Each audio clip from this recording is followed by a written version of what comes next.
My daily struggle was when I'd go to a restaurant with our neighbors and go out and sit at a table and sit down with my knees down.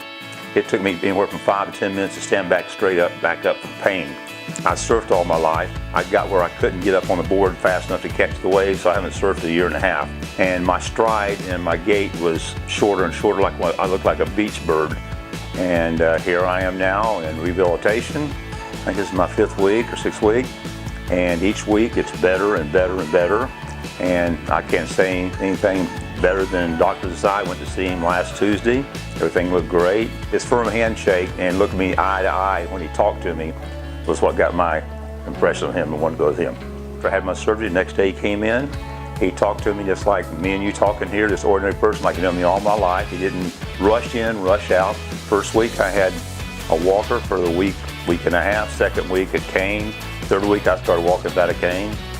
And I couldn't ask for any better results. Dr. Desai, Jewett staff, the therapists here have been fantastic.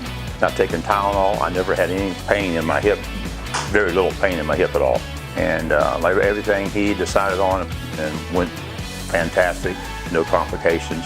I was in recovery for only 30 minutes and I was wide awake and ready to go back to my room. So what else can you ask for? Like I said, I can't say anything more better than Dr. Desai. I'd recommend it to anybody.